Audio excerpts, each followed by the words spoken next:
It will be seen from the last lecture that in order to penetrate impartially into the facts under consideration, it will certainly be necessary for one to rise above all the feelings that may easily come to a person from what we must now describe quite objectively.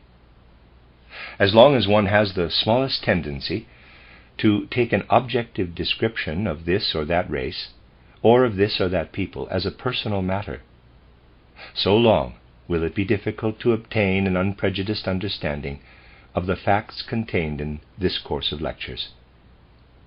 With this also is connected the fact that these matters cannot be spoken of on any other ground than that of spiritual science.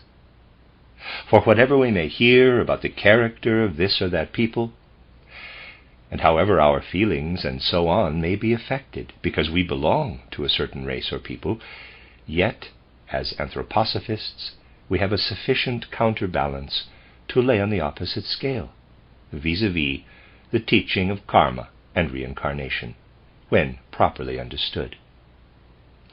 It gives us the outlook that with the inmost kernel of our being, we shall be reincarnated in successive ages in many different races and peoples. We may therefore be sure, when we contemplate this kernel of our being, that we shall take part with it, not only in the sunny, or perhaps also in the shadow side, of all races and peoples. But we may be sure that in our inmost being we shall receive share after share of the blessings of all races and peoples, through being incarnated first in one place and then in another. Our consciousness, our horizon, becomes wider, more comprehensive, through these ideas of karma and reincarnation. Therefore, through them only do we learn to bear that which at the present time must come before our mental eyes as the secrets of race and nationality. So that what is being spoken of in this series of lectures, if it be rightly understood, will bring no dissatisfaction at being incarnated in this people or the other race. But such an objective survey of the character of the peoples, nations, and races as this will nevertheless produce discontent and disharmony in people, unless it be received with the above assumptions.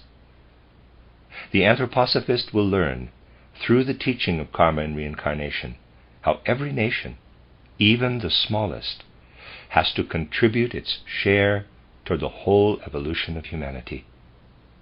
That is just what will be so very important. That in the second part of this course of lectures it will be shown how the several influences of the missions of the peoples flow into the whole of humanity, and how even separate peoples that were split off and are now scattered here and there among the greater peoples have their significance in the great harmony of human evolution. That, however, can only come gradually before our mental eyes. Now, in order to acquire a complete understanding of the characters of the several folk souls, we shall have to make use of examples which are, in certain respects, clearer to us than the folk characters of our times, in which we ourselves live with our own civilization. And on the other hand, we shall perhaps have to occupy ourselves with the character of nations, which as regards time are far removed from us, in order to acquire an understanding of how we can comprehend the characters and missions of nations.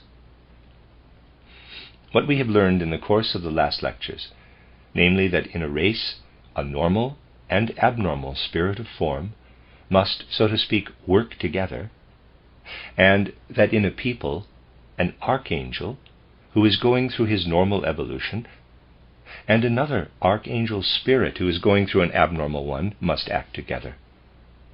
That has made comprehensible to us how the beings, whom we have learned to know as the spiritual hierarchies, work in evolution. Now let us ask ourselves, how do the still higher spiritual beings work into the whole? It would be well if today we lay a foundation by acquiring an understanding of the hierarchies, to which, as we know, man belongs as the lowest member. If you understand what has already been explained, you will then know that we so understand these hierarchies that we say, at the lowest stage stands man. Parenthesis, below him are the three kingdoms of nature, the animal, vegetable, and mineral kingdoms, close parenthesis. Above him come the angels, then the archangels, then the primal forces, or archai. That is what we may describe as the first hierarchy, above man. The second hierarchy is as follows. 1. Spirits of form, or powers. 2. Spirits of motion, or mights, or dynamis. 3. Spirits of wisdom, or dominions, or curiosities. Then we have the highest of the three hierarchies. Number 1, spirits of will, or thrones. Number 2, cherubim. Number 3, seraphim.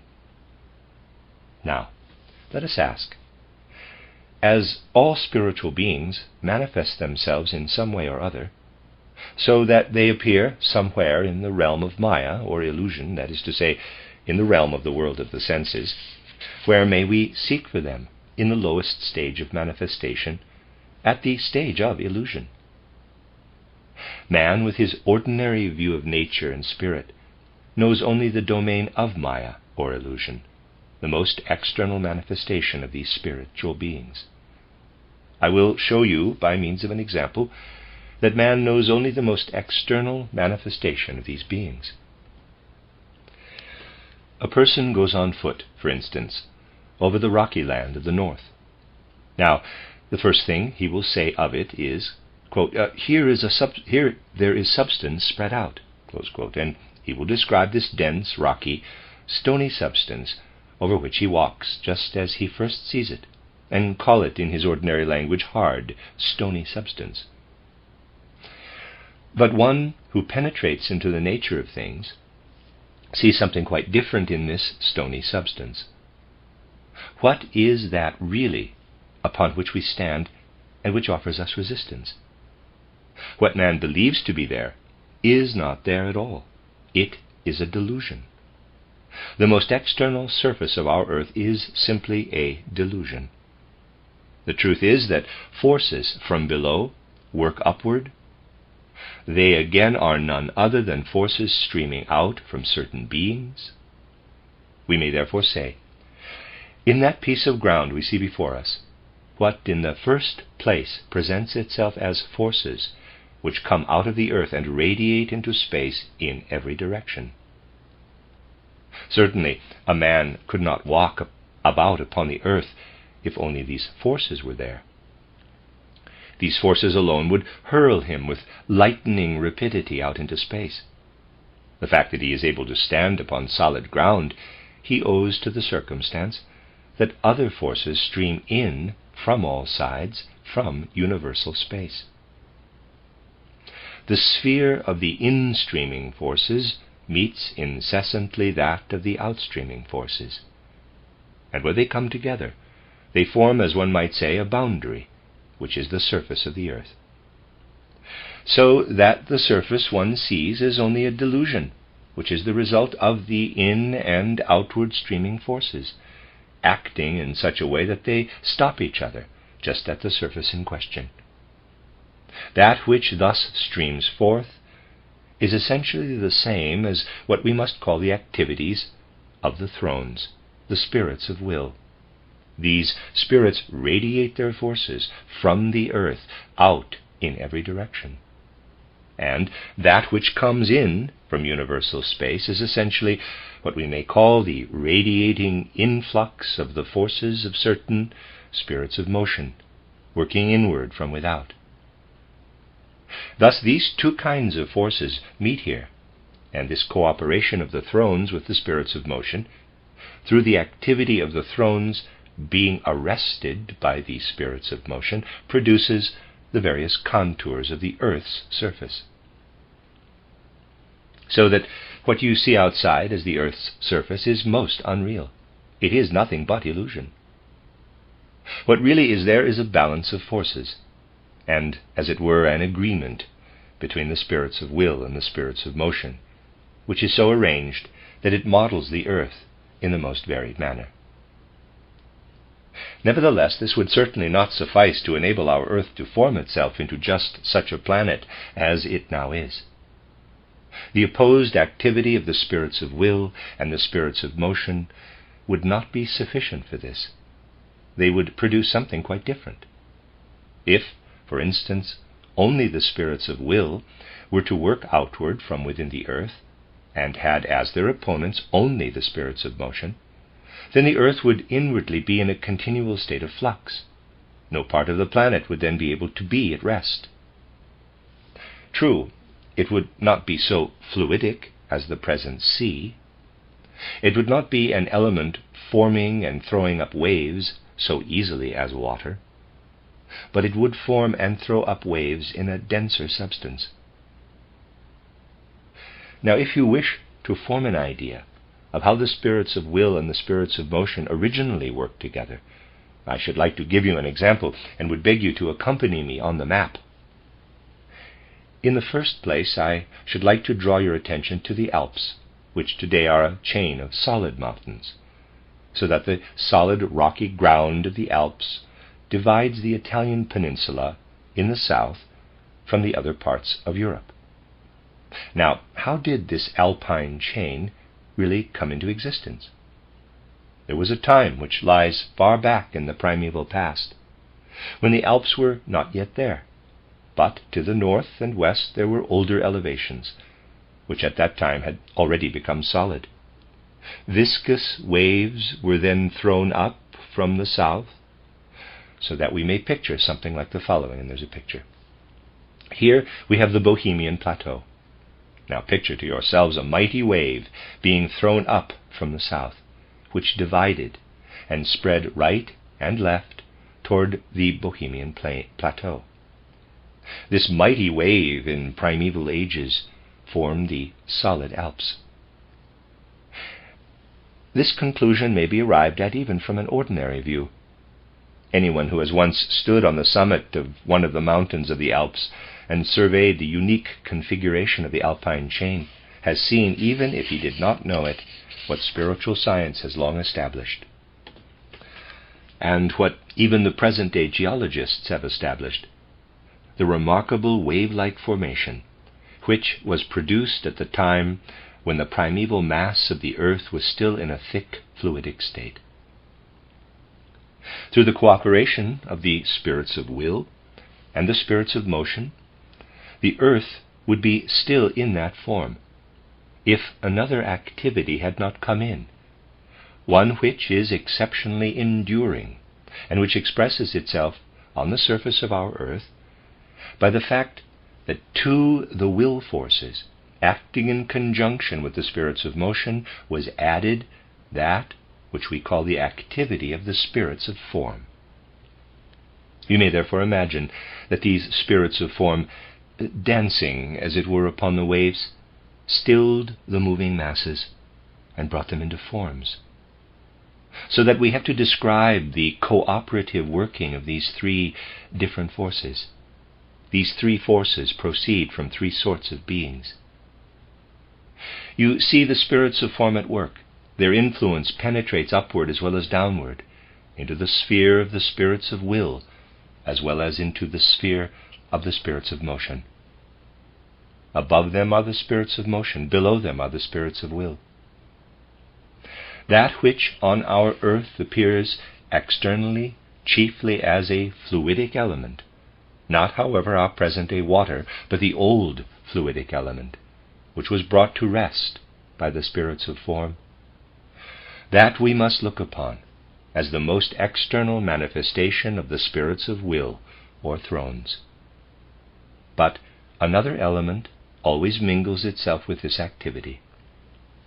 The spirits of will, or thrones, are assisted, so to speak, by the cherubim and seraphim. The cherubim help in the element of air, in everything which permeates the apparent earthy substance as gaseous substance. Air is, as it were, an illusion behind which there are the mighty beings we call the cherubim. The seraphim work in what we know as heat. They are behind every sort of heat. Thus we gaze upon that which is brought about in our planet by radiations from within, from the center. We may therefore say, our planet is so constituted that the spirits of will or thrones, the cherubim and the seraphim, work from its center. We must understand our planet in this way. Where its boundaries of air and warmth coincide, for the atmosphere is just as much part of our planet as the water or dry land, there is a surface is formed. Upon this surface, the spirits of form literally dance upon the waves and bring them to rest and into form. For this reason their name was given them, because they bring the thick fluid element to rest. Behind them there are the spirits of motion. In their element, again, is intermingled what we call the spirits of wisdom, so that when we look toward the center of our planet we may say, there are sublime beings, thrones, cherubim and seraphim. When we look outward, we look first of all through the sphere of the spirits of form, who permeate the air and heat with their element, up to the spirits of motion and the spirits of wisdom. When we gaze out into the periphery of our earth, when we gaze up to the lofty sky, everything there in the way of nature forces and phenomena is essentially to be ascribed to the second hierarchy. Everything we see when we look down into the depths of the earth, we ascribe to the beings of the third or highest hierarchy. It is peculiar combined operation of the second and third hierarchies which yields the configuration of our surroundings. In which of the elements of nature? We have said that the three elements of nature, water, air, and fire, are connected with the spirits of will, the cherubim and seraphim. Do the spirits of form manifest themselves? They are the nearest beings, and they dance upon the surface upon which we live, move, and have our being. They come out of universal space, but only display their force in that which streams up out of the earth. To our observation they are concentrated in what we call the rays of the sun.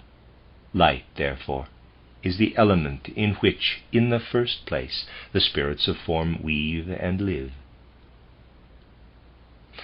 Since, however, the activities of light, with all they include, display themselves on the boundary where the spirits of motion and spirits of will cooperate, it is there that the solid forms are produced.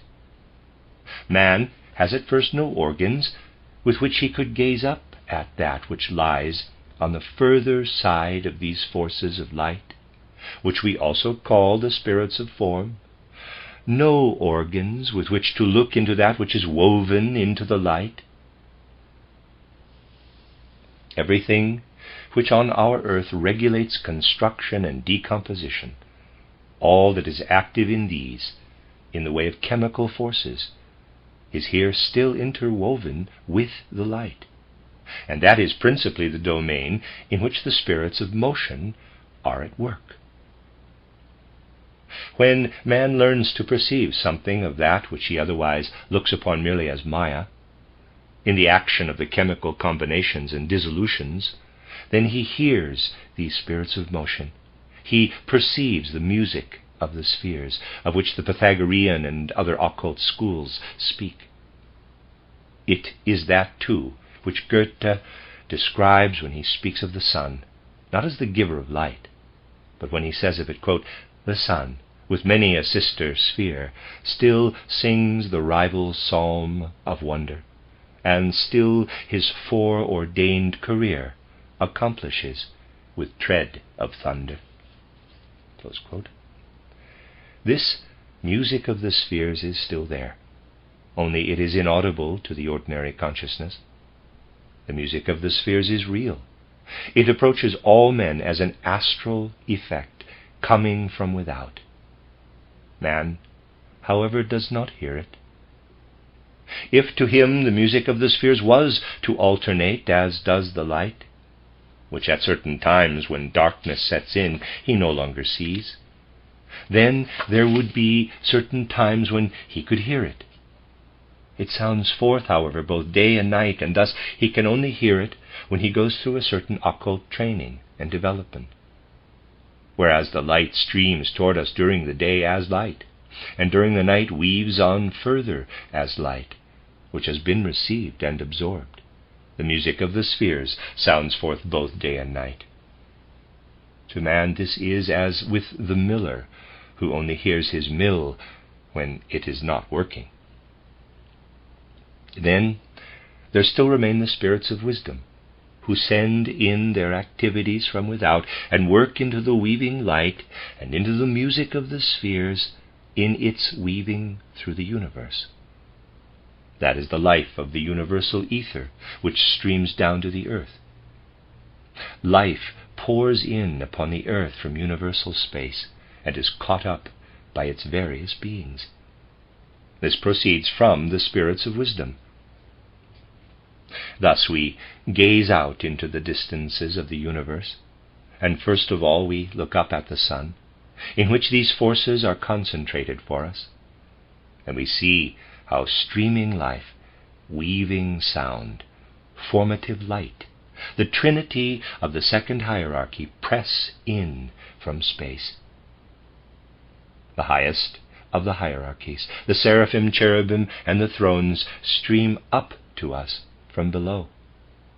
The first hierarchy is interwoven in all that works upon the earth and is chiefly active within the beings. To this hierarchy belong in the first place the Archai, who act as spirits of the age. These spirits of the age weave in what has been prepared for them by the higher hierarchies, and bring about what we call our human history, the evolution of civilization on the earth. Then we also find around us the archangels, the spirits of peoples and tribes, and finally the angels, the intermediaries between the individual human beings and the archangels. Readers aside, Rudolf Steiner often has called the highest hierarchy, the seraphim, cherubim, and thrones, the first hierarchy, then the Kyriates, Dynamis, and Exousiae, the second hierarchy, and often the angels, archangels, and archai, the third hierarchy.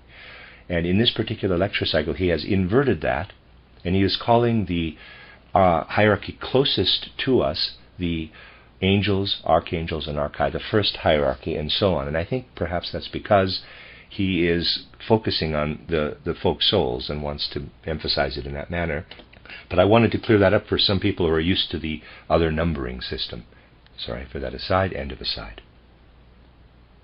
We may therefore say, in the forces of nature which we have upon our planet, in earth, water, air, and fire, the beings of the third or highest hierarchy pour themselves forth and stream toward the activity of the spirits of form, who come from outside.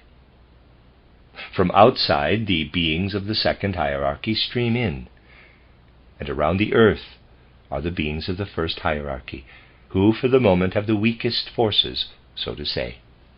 Just imagine for a moment what strong forces are possessed by the exalted beings we call the spirits of will, who really carve the ground upon which we walk. Then we have those forces which stream in from outside. Let us take those nearest to us, the spirits of form, who mold the races into shape. And then we have what we call angels, archangels, and archai, who act intimately in the human soul. In the third hierarchy, we have those forces of nature which we call the strongest, the underground forces of nature, the forces of our solid earth. In the second, we have those forces which live and weave around us in the ether. And in the first hierarchy, we have that which lives and weaves in an intimate manner within ourselves. If we take these three hierarchies and their cooperative activity, and see how they work in our earth planet, how they form it out of the collective womb of the universe, we get an idea of what was necessary to bring this earth into being.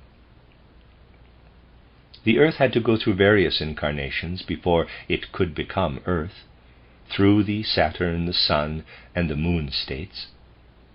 If you follow what is written in my books titled The Akashic Records and titled Occult Science, you will see that even during the earlier incarnations of our earth, these various spiritual beings worked together, only that this cooperative activity took place in a manner that was different from their present way of working. Each time a new incarnation appeared, such as the Saturn, Sun, Moon, and Earth states, there was a different kind of cooperative activity of those hierarchical beings, because of the fact that each of the conditions our earth went through represented a special task which these hierarchical beings set themselves.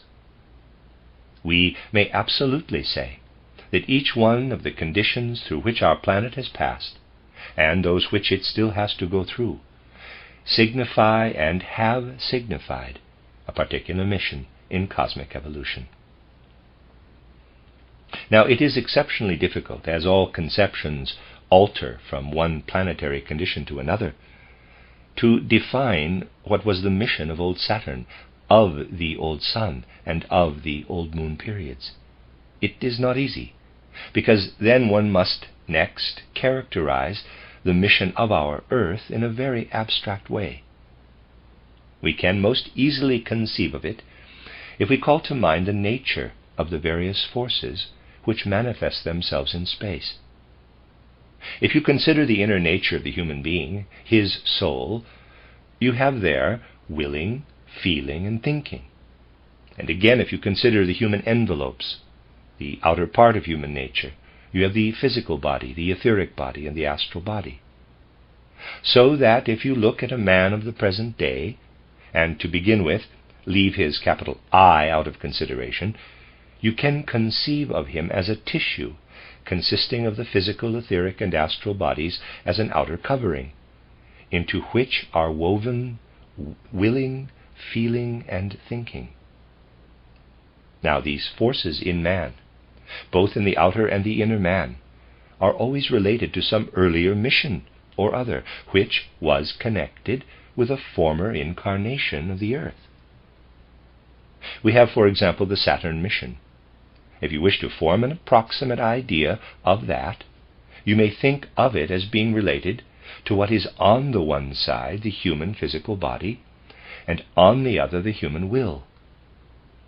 This is so to be thought of that if there had been no Saturn incarnation of our earth, the will of man on the one side, and his physical body on the other, could not have attained their present form. What man possesses of will and of physical body he owes to the old Saturn. The knowledge that he owes his physical body to Saturn is drawn from the Akashic records.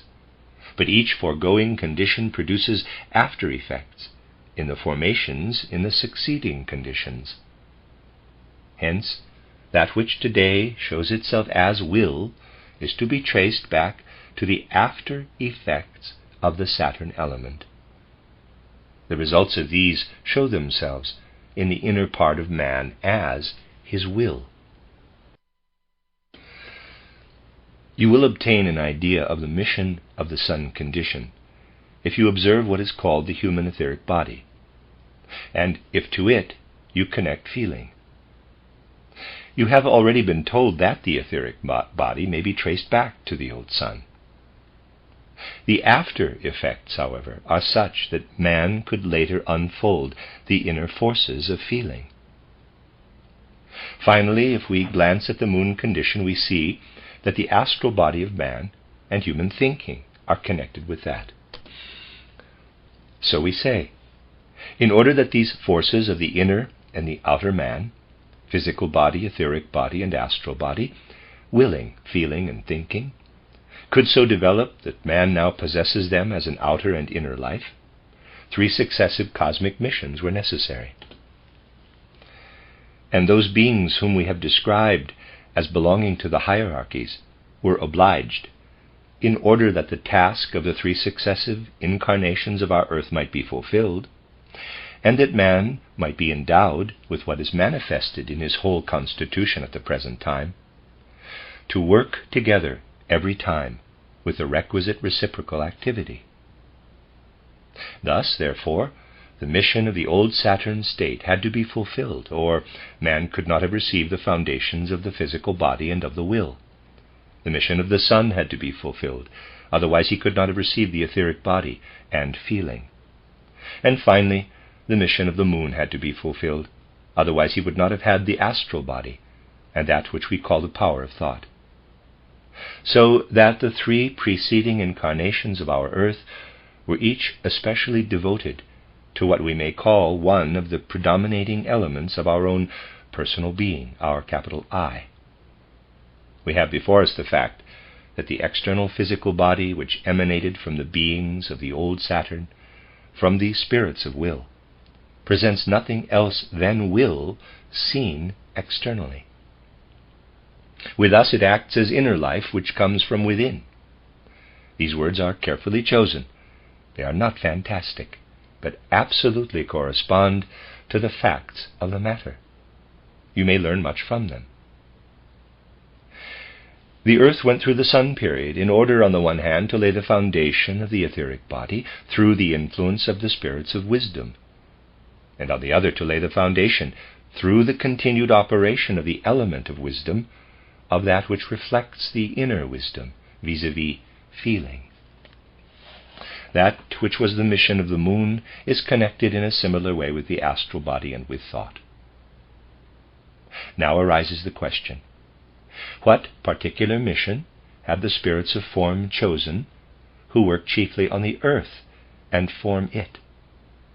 We may say the spirits who work chiefly on Saturn, the spirits of will or thrones, had the mission of interweaving that element which later, during the earth evolution, manifests itself as will. It was the great mission of Saturn to give will, to implant the forces of will. When we contemplate such a thing as this, we are filled with reverence and respect for the ruling cosmic powers.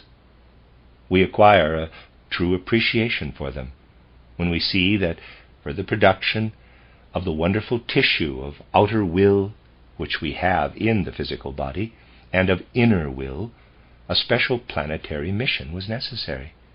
The whole world of the hierarchies had to cause a planet to come into existence and to disappear again in order to bring about the condition which is woven into us as the outer and the inner element of will.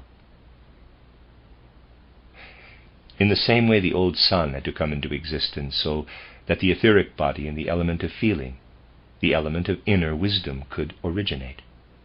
Then the moon mission was necessary for that which is reflected in our element of thought, in our astrality, as the inner element of thought. Now, what mission have the spirits of form? What is the real mission of the earth? If one connects the Saturn mission with the imprinting of the element of will, the sun mission principally with the imprinting of the element of feeling, and the moon mission chiefly with the imprinting of the element of thought, with that, therefore, which is in the human astral body, one then has to connect with the earth planet the mission of bringing about the perfect equilibrium of these three elements, each of which had the hegemony in an earlier incarnation of our earth, that they should cooperate in perfect equilibrium. That is the mission of our earth. It is its mission to still the conflict between these elements by bringing them into proper equilibrium.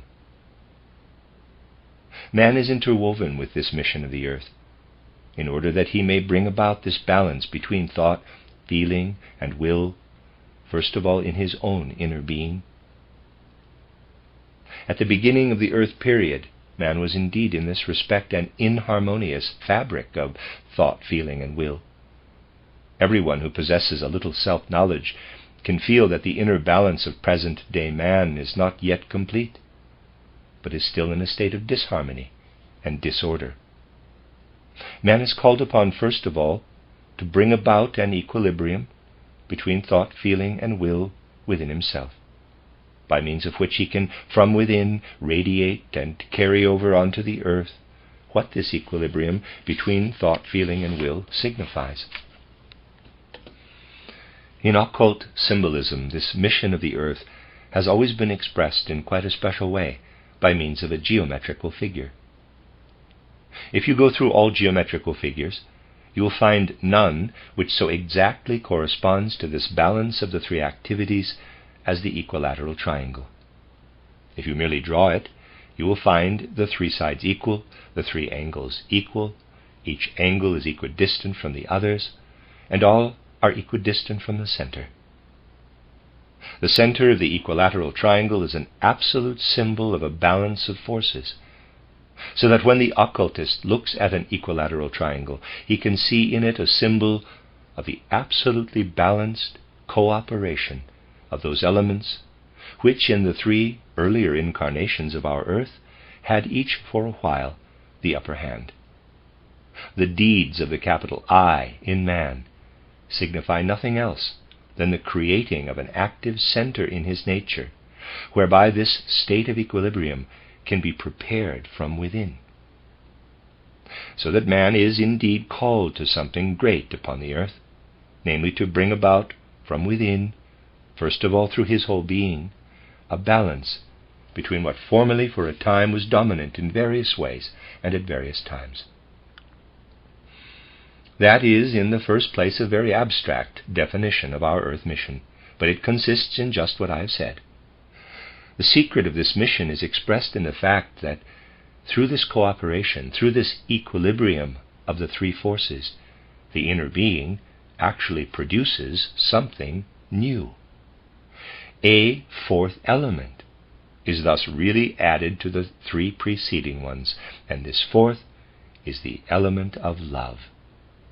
Love can only develop in the world when an absolute equilibrium comes about between the three forces, which in earlier ages were each in turn the ruling power.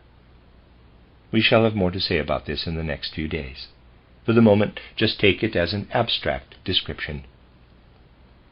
Thus our planet is the planet of love, and therefore this equilibrium, which so to speak is established in the cooperation of these three forces, produces as an effect the, quote, activity of love, close quote, and this is to be woven into the whole of evolution throughout all the following incarnations of the earth by this very mission of earthly activity.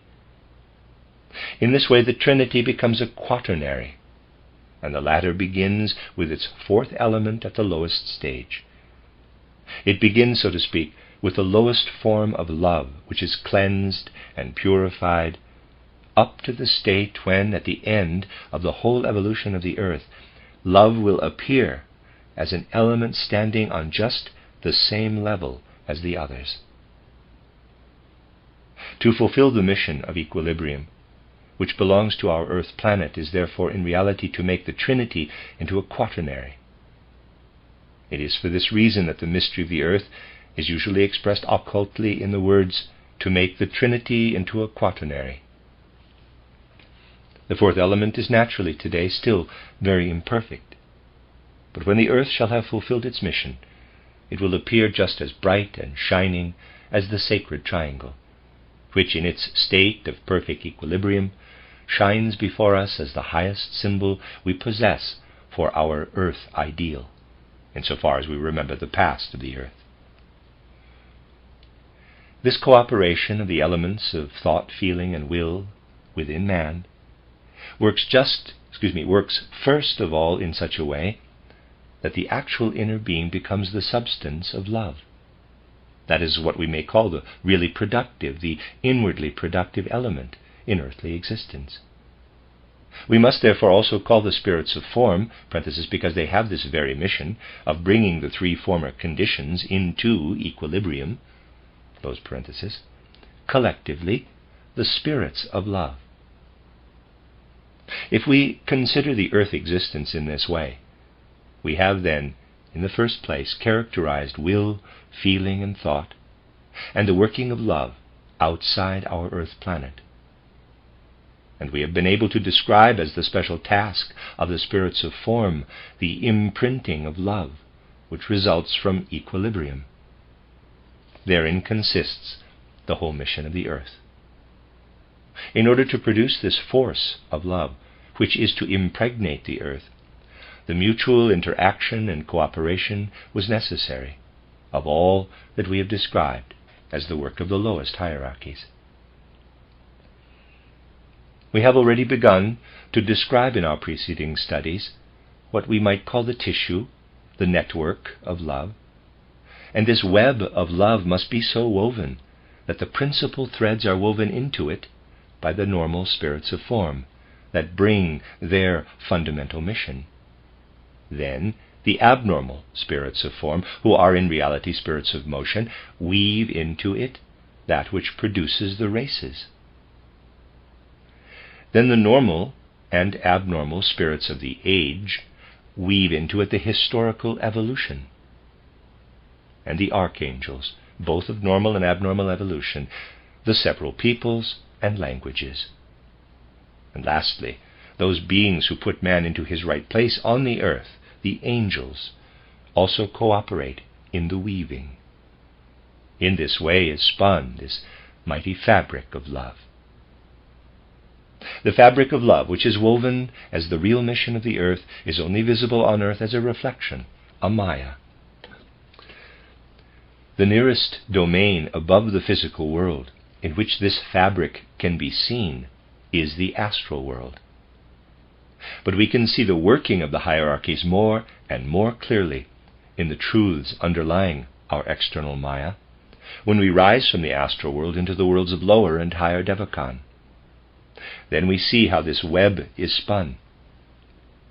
If we rise to the astral world, certainly we do not at first perceive that which spins chiefly from within, vis-a-vis the spirits of will, the cherubim and seraphim. If we wish to find these spirits at work, we must raise our vision to still higher worlds. But we find even in the astral world what we call the abnormal spirits of form, who, if they had attained their normal evolution, would be weaving from without. We have seen that the spirits of the second hierarchy ought to weave from without, but here we see that they are weaving from within. We may therefore say that in this tissue in which the spirits of motion, the spirits of form, and the spirits of wisdom are weaving from without, and the spirits of will, the seraphim and cherubim, from within, there are still other spirits weaving from within who should really be weaving from without.